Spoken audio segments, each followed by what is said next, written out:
Welcome to a video that could shift the way you view your relationships and your life. Today, we're diving into a crucial topic for anyone looking to level up: 10 types of people who are holding you back. Imagine this: you're in a hot air balloon, ready to soar to new heights. You've got big dreams, ambitious goals, and the drive to see them through. But as you begin to ascend, you sense something's wrong. The balloon isn't rising as fast as it should. You peek over the edge and notice several people clinging to the basket, weighing you down. And that, my friends, is exactly what happens when you surround yourself with the wrong people. They're like extra weight, keeping you from reaching your full potential. The most troubling part? We usually don't even notice these people are holding us back. They could be longtime friends, family members, or colleagues we see every day.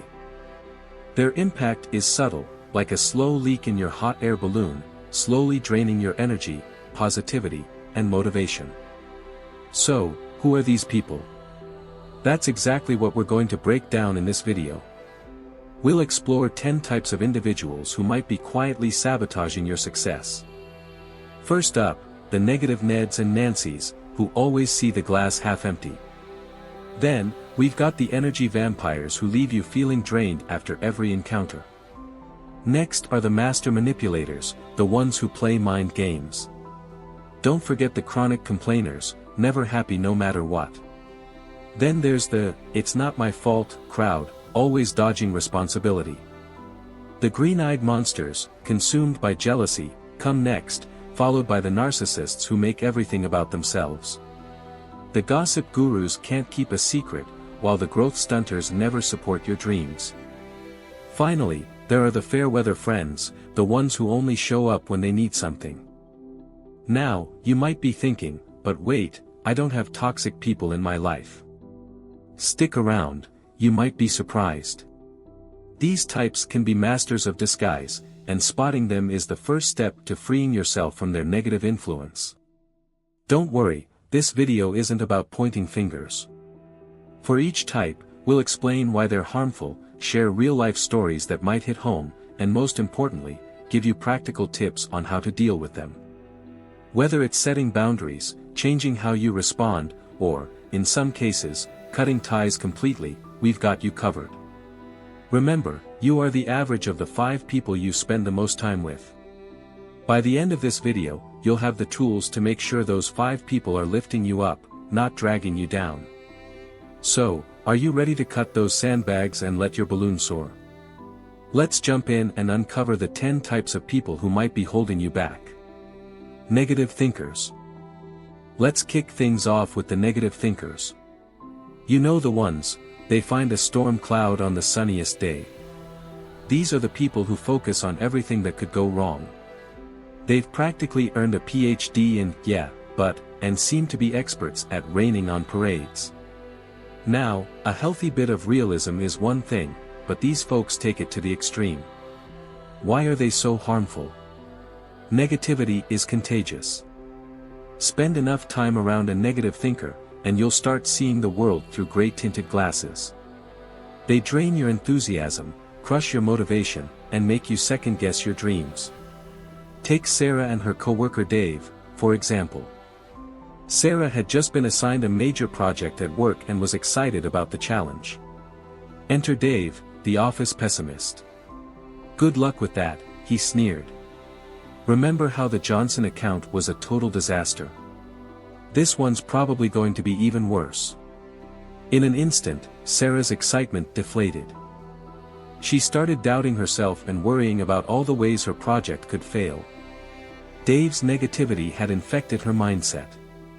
So, how do you spot a negative thinker? Listen for phrases like, "that'll never work," or "we've always done it this way," or "why bother? It's hopeless." These are the people constantly prepared for the worst, but not in a good way. Handling negative thinkers can be tricky, but here are a few strategies. First, set boundaries, limit your exposure to their negativity. Second, challenge their pessimism, ask them to explain their reasoning, and often, they'll struggle to back it up. Third, redirect the conversation towards solutions rather than problems. And finally, surround yourself with positive people to counterbalance their influence. Remember, you don't have to be a captive audience to someone else's pessimism. Choose positivity, and watch how it can transform your outlook on life. Energy drainers. Moving on to the next group, the energy drainers. These folks leave you feeling like you've run a marathon after just one conversation. They're often overly dramatic, perpetually in crisis, or always needy.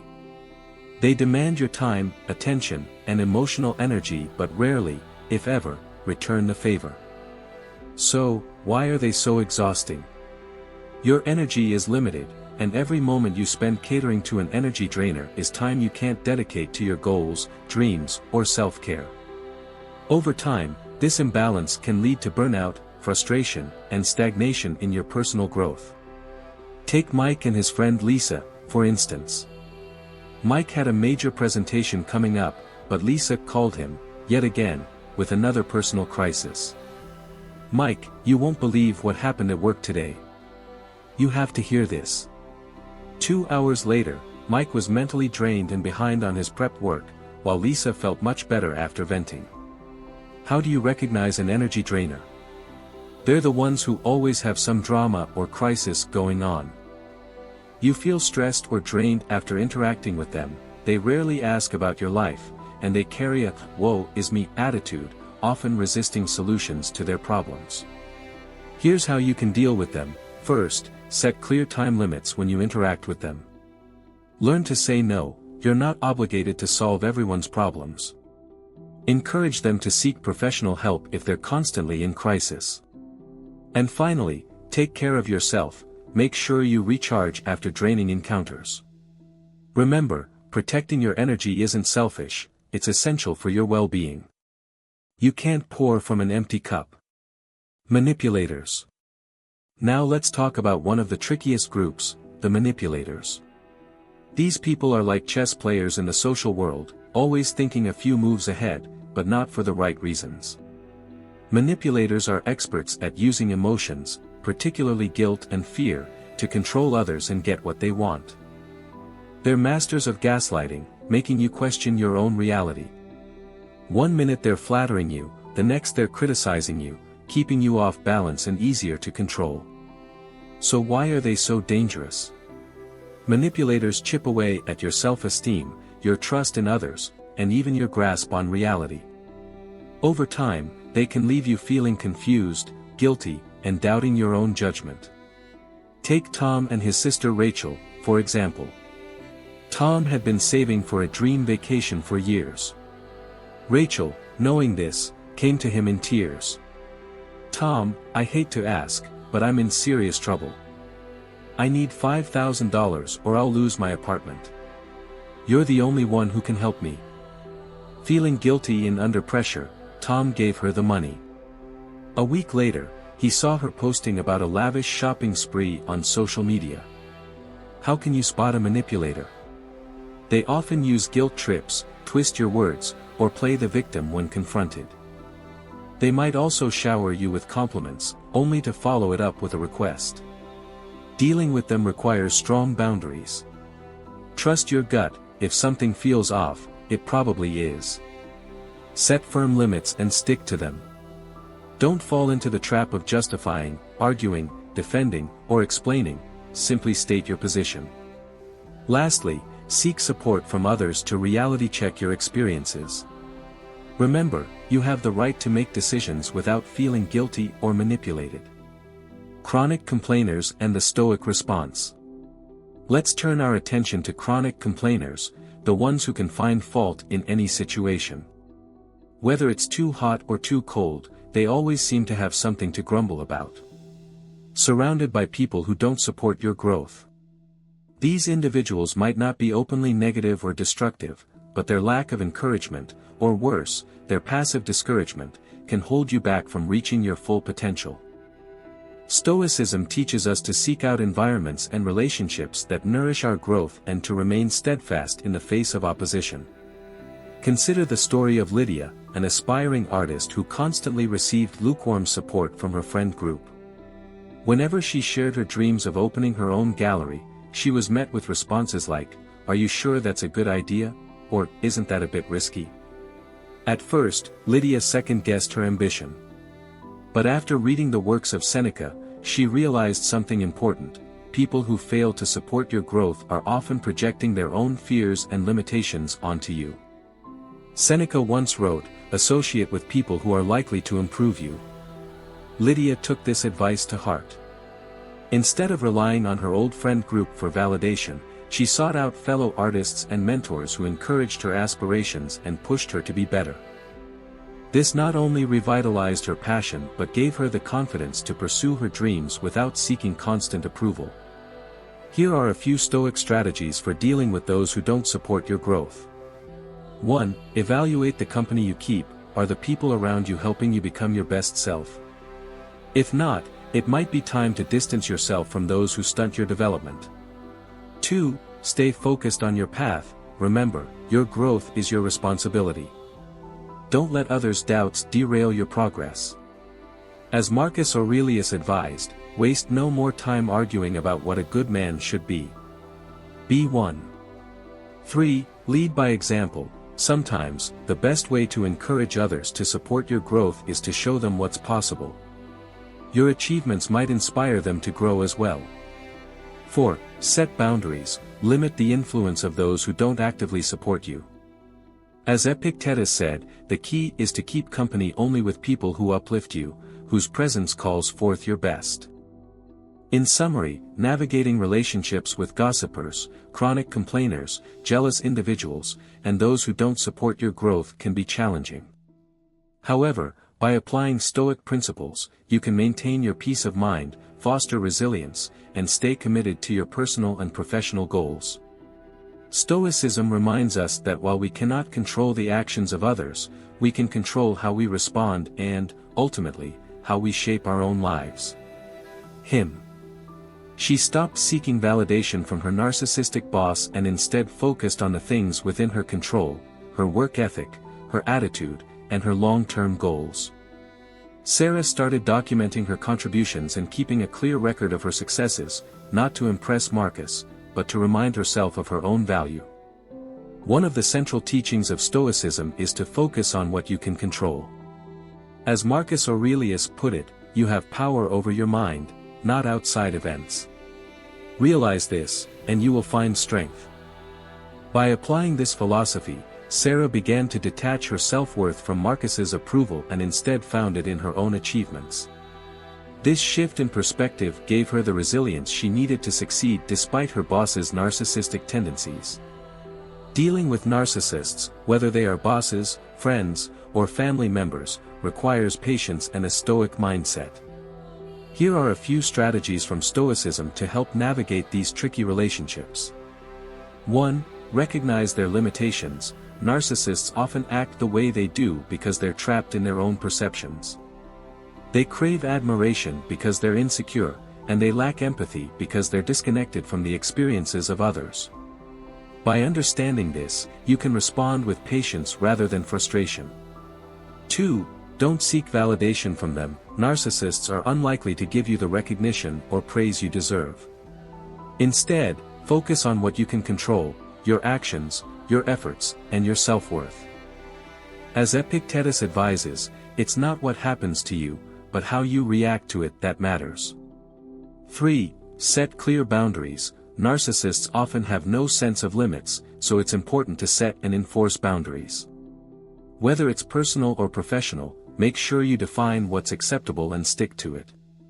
As Seneca noted, we suffer more often in imagination than in reality. Don't let the fear of confrontation stop you from protecting your peace of mind. 4. Cultivate emotional detachment. Narcissists are experts at triggering emotional reactions, but by practicing emotional detachment, you can avoid being drawn into their drama. Marcus Aurelius taught, the more we value things outside our control, the less control we have. By keeping your emotions in check, you maintain control over your response, which is where your true power lies.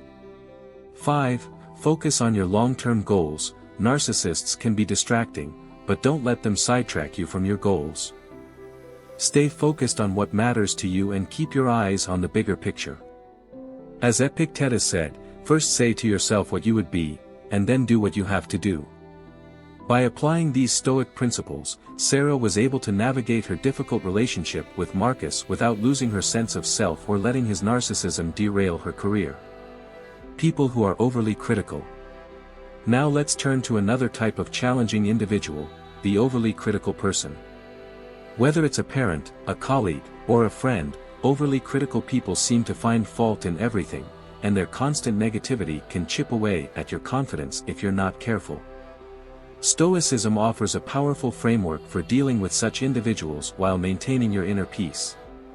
Consider the story of Demetrius, a Roman artisan who took great pride in his work. His neighbor, Claudius, was a harsh critic, always pointing out the smallest flaws in Demetrius's creations. At first, Demetrius was hurt by Claudius's constant criticism and began doubting his skills. But then he remembered the teachings of the Stoics. Epictetus once said, "If anyone tells you that a certain person speaks ill of you, do not make excuses about what is said of you, but answer, 'He was ignorant of my other faults, else he would not have mentioned only these.'" Demetrius realized that Claudius's criticisms said more about Claudius than they did about his own work. Instead of letting the critiques affect him, Demetrius used them as an opportunity to improve his craftsmanship where he could and dismissed the unnecessary negativity where it wasn't warranted. Here's how to apply Stoic principles when dealing with overly critical individuals. 1. Don't take it personally. Criticism often reflects the insecurities or biases of the critic, not the actual merit of your work. As Marcus Aurelius advised, you always own the option of having no opinion. You don't have to internalize others' judgments. 2. Look for the kernel of truth. While not all criticism is valid, there's often a kernel of truth in even the harshest critique. Use this as an opportunity for growth. As Seneca said, difficulties strengthen the mind, as labor does the body. 3. Stay grounded in your self-worth. Your value doesn't come from others' approval, but from within. Don't let constant criticism undermine your confidence. Remember Epictetus's advice, it's not what happens to you, but how you react to it that matters. 4. Respond with grace, not defensiveness. When faced with criticism, it's tempting to become defensive, but Stoicism teaches us to remain calm and composed. As Marcus Aurelius wrote, the best revenge is not to be like your enemy. Responding with grace not only preserves your peace of mind but also demonstrates your maturity and self-control. 5. Limit exposure to constant critics. If someone's criticism becomes overwhelming, it's okay to set boundaries or limit your interactions. You don't have to subject yourself to constant negativity. As Seneca wisely noted, associate with people who are likely to improve you. By adopting these Stoic strategies, you can deal with overly critical people without letting their negativity impact your confidence or your progress. Him. So how do you spot these self-appointed demigods? Watch for these red flags. 1. They love being the center of attention. 2. They have a grandiose sense of self-importance. 3. They lack empathy for others. 4. They have a sense of entitlement. 5. They're quick to rage when criticized. Now, dealing with narcissists isn't easy, but Stoicism offers us some powerful tools. As Marcus Aurelius wisely said, you have power over your mind, not outside events. Realize this, and you will find strength. Here are some Stoic-inspired strategies for handling narcissists. 1. Practice emotional detachment. Their actions reflect on them, not you. 2. Set firm boundaries. Be clear about what you will and won't accept. 3. Don't feed their ego. Narcissists thrive on reaction, don't give them the satisfaction. 4. Focus on your growth. As Seneca said, while we wait for life, life passes.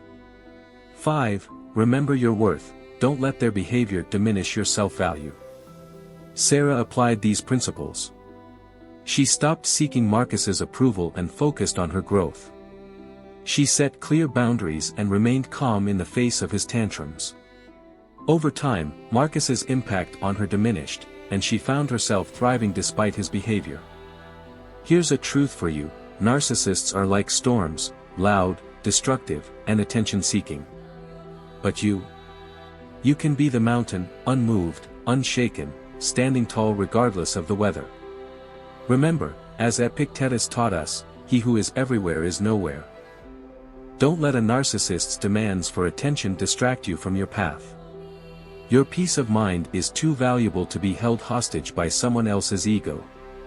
In the end, dealing with narcissists is about reclaiming your power. It's about understanding that true strength comes from within, just as the Stoics did. So stand firm, hold your ground, and let your inner mountain rise above their stormy sea of self-absorption. Modern context, digital age considerations. In today's world, the Stoic path is lined not just with face-to-face interactions, but also screens, notifications, and digital whispers. The challenge of maintaining our integrity and peace of mind has taken on new dimensions in the digital age. Imagine our friend Marcus from the previous story now navigating the treacherous waters of social media.